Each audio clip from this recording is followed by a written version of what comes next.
Hello viewers, thank you for joining me. There was a time when I was 13 or 14, before the neurotic completionist aspect of my personality truly set in, where I watched the first episode or two to a bunch of shows, but then just never went back to them, for no particular reason. Leaving them unfinished like that has been weighing on the back of my mind lately, so as you probably could have guessed, 11 Eyes was one of those shows, and this review will be mostly spoiler-free. There are a few things I want to discuss in detail, but there will be a clear cutoff point before we get into it. 11 Eyes introduces us to Kakeru Satsuki, who seems like your typical edgy protagonist at first. He's a troubled orphan, haunted by memories of his sister's suicide and other mysterious nightmares he can't make sense of. But something I noticed immediately during the first episode is that he is already very aware and appreciative of the support system he does have, the few people around him who've stuck by him and accepted him for who he is, even acknowledging that he knows he's become very withdrawn since his sister's death. There wasn't nearly as much of the "no one will ever understand me" brooding as I was dreading, so that was kind of refreshing. Our story starts as Kakeru is walking home with his childhood friend Yuka. Out of nowhere, it's like the walls of the world around them break, very painfully, and when they come back to their senses, the sky is red, the moon is black, and all the other people are gone, replaced by monsters. Their first journey into this red night dimension doesn't last long, but it keeps happening, and it takes no time at all for Kakeru to realize he needs to find some way to defend himself, particularly to protect Yuka, who's sweet, but fragile. She starts falling apart after the very first trip and ends up passing out at school multiple times, for what the nurse officially blames on anemia, but Yuka admits she's barely been sleeping thanks to the nightmares. The next time they get into trouble in the Red Night, they're saved by Misuzu Kusakabe, an older girl from their school wielding swords and magic and generally just being a badass. The story really picks up once Misuzu is introduced. Going forward, she starts training Kakeru for the coming battles, but during this first journey, the trio ends up running into the plot as well. Misuzu doesn't know much more than they do, just that she's seen other kids from their school too, and that they've all got the potential to awaken some sort of power here, and that the monsters that have been attacking them are controlled by a group of stronger demons known as the Black Knights. They chase one of these knights to a crystal tower in the middle of the city, where they find a girl imprisoned. They tend to be spit back out into the regular world just in the nick of time, so our main trio here has some time after this first encounter to try and puzzle through the many mysteries, and meet up with the other students who've been chosen to travel to this other dimension. There's Takahisa, the prickly delinquent who wields fire magic, Yukiko, who's the most gung-ho about them all banding together as friends, Shiori, the transfer student, who's clearly involved somehow, though her true role isn't revealed until nearly the very end, and Kukuri, who shares a name with and is mysteriously identical to Kakeru's dead sister. There are a ton of mysteries outside of the main story mysteries. In fact, 11 Eyes was one of those shows that tried to do a little too much. I believe it was based off a game, where you more than likely would have had the time to explore everything a little more thoroughly. The anime doesn't leave anything too open-ended, but there were definitely things I would have liked the writers to spend more time on. Near the end, they introduced the idea of parallel worlds into this story, as a sort of catch-all answer to anything they were running out of time to explain. It sort of works. But I've said it before, the characters are of greater importance to me, and for the most part, I found all the characters to be interesting and likable. They do make an effort to delve into each of their backstories at least a little. To wrap up the non-spoiler section, 11 Eyes isn't great. A lot of things about the ending are weak or just plain bad, but in a lot of ways it was also better than I thought it would be, overall. The animation is okay, but the music was really good. I loved the opening and ending, and a lot of the background pieces caught my attention in a positive way too. This show has definitely got a horror feel to it, but the music was really good about capturing the feel of the mystery element too, not just sounding generically foreboding. This was one of the shows where the elements I prioritize were really apparent. Music over animation, characters over story, because some things shine brighter than others.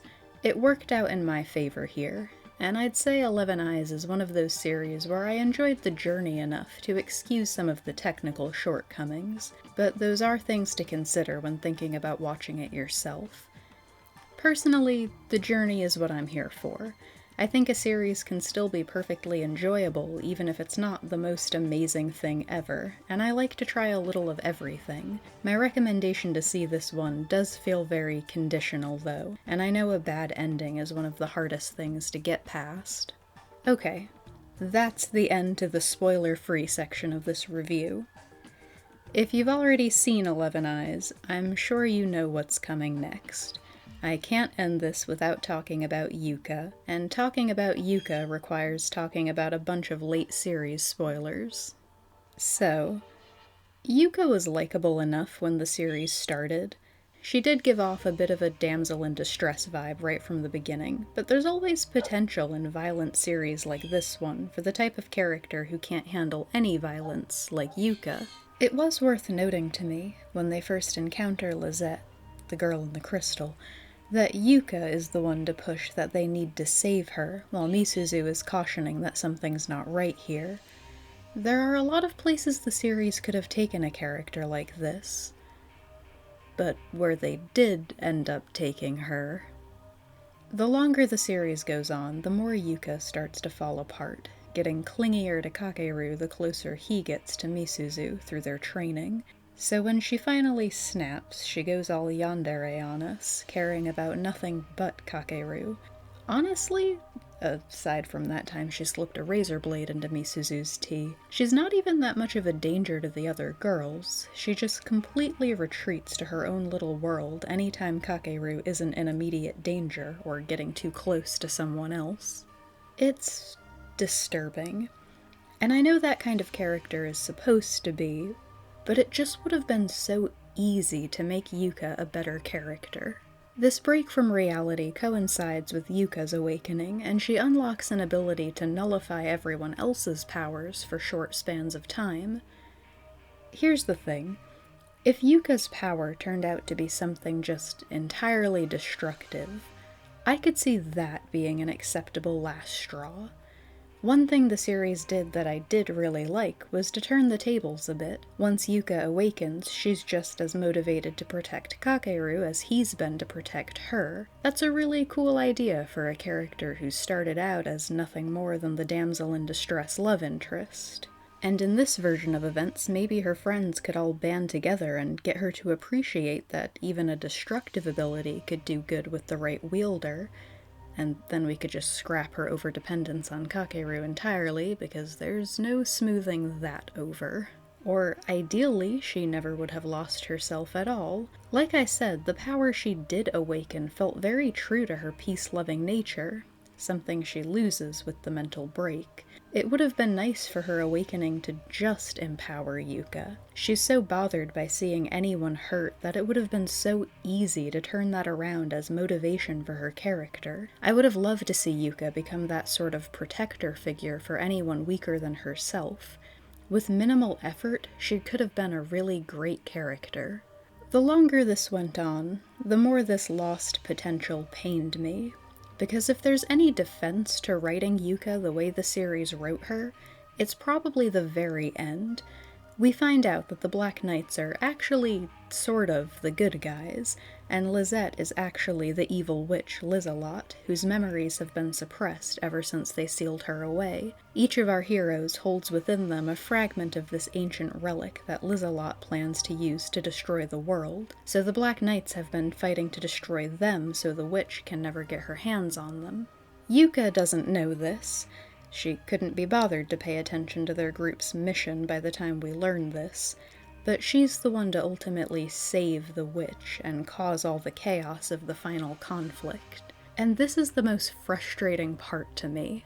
Crazy yandere Yuka couldn't be bothered to lift a finger to help her friends as long as she was confident Kakeru would be okay. She just sits there, calmly sipping her tea while the battle rages right outside the window in one scene, after Shiori specifically points out, hey, they could really use you. There's no reason for her to suddenly care about helping Lizette again at the end, except that it was necessary to move the story forward.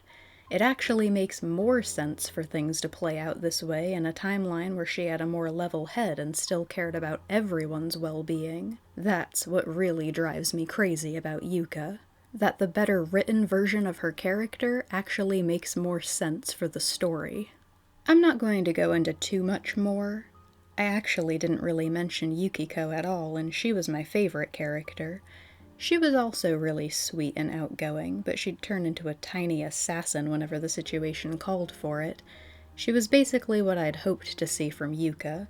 She's got one of those backstories that's made her hesitant to get close to people, which has made her the most invested in preserving this friendship, now that she's found people who accept her for who she is, and I love that kind of character. But almost all the characters were endearing in some way. Kakeru wasn't one of my favorites, but I do think the writers managed to avoid some of the easier pitfalls I was on guard for. It was kind of nice to see Kakeru struggle. He had his share of extra special powers that marked him as the main protagonist, but he wasn't one of those characters that everything came easily to. There were a lot of little things like that I appreciated. We're in kind of a weird place now because I wrote the conclusion in the middle. I'm trying not to just repeat that all here. Going forward, I think I am going to make an effort to do more reviews like this, with a spoiler-free overview and then go into some of the spoilery details. It's a little less all or nothing that way. But with this one, even what I did spoil was really only the tip of the iceberg. There's a lot going on in this show, and if you can handle not all of it being done super well, I think it is worth checking out. The journey getting there made up for a lot of the end for me. Thank you for watching.